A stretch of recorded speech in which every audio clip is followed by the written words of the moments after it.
Behind the Shades.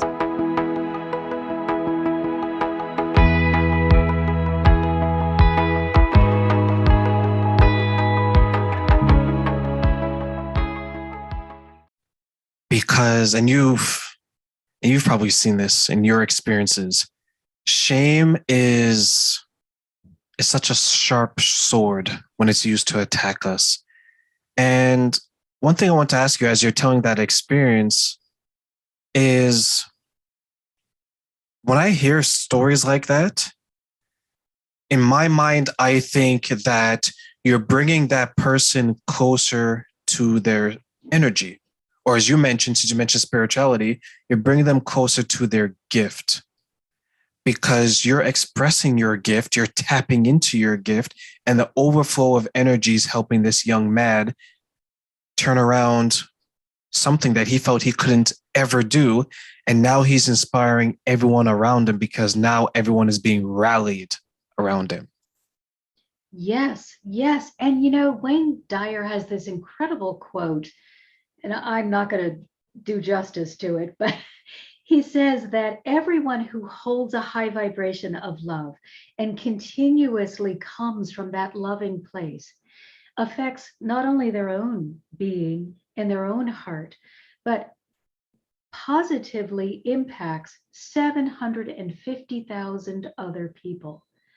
So the way we're going to change the world is not through war. It isn't through uh, movements necessarily in terms of, protesting and that kind of thing. It is through love. If 750,000 people are affected by each one of us, how quickly can we change the world when we agree to stay in a loving place instead of a painful place? And that means that you yourself have to agree to love yourself.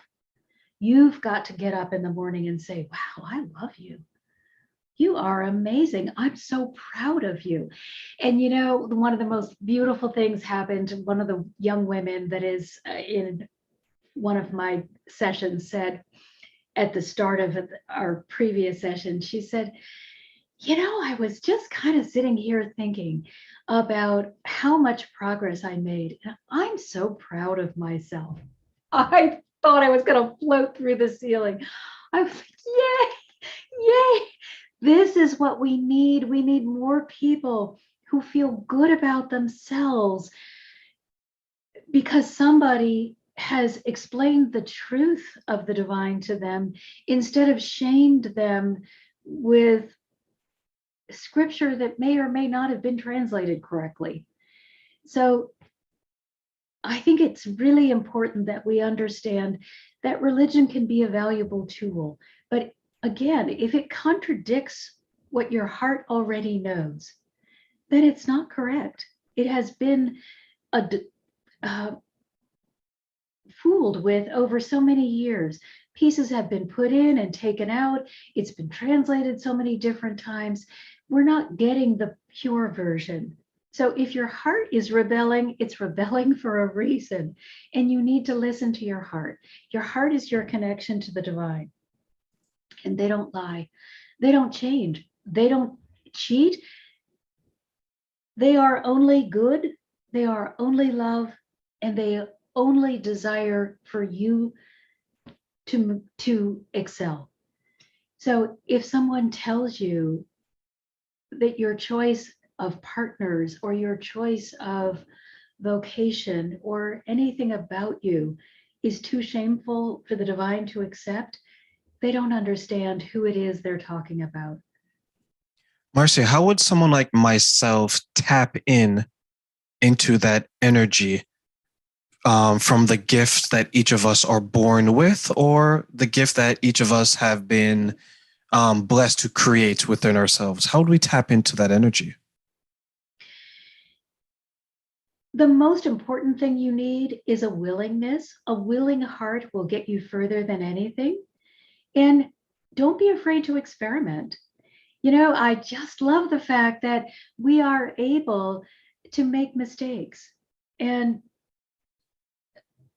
go completely kooky and still there's no real punishment. Punishment doesn't come from the divine. Punishment comes because we are believing that there is something wrong with us that we need to be punished for. So if we stop holding on to, when I make a mistake, I deserve to be punished, instead, we begin saying to ourselves, I can make a mistake and learn and not have to be punished for that mistake. Instead, I'll hold on to what I've learned and know that the next time I don't want to do that way again. There is something that I know from my own religious experiences. Jesus was quoted as saying, go and sin no more. And so that was used as, oh, you're such a shameful sinner that you would do this. And it was designed to keep people down, to keep them viewing themselves as not good enough.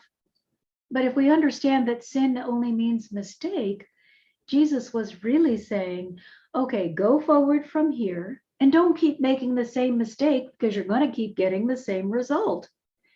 And then you realize, okay, that was just good advice. That wasn't shame. That was just darn good advice. I wish he had come forward earlier and said, if you keep doing that, you're going to fall off the cliff again. Instead, I would just fall off the cliff, believing that there was no other way. So we need to just be open, be teachable, be willing, and not afraid to experiment.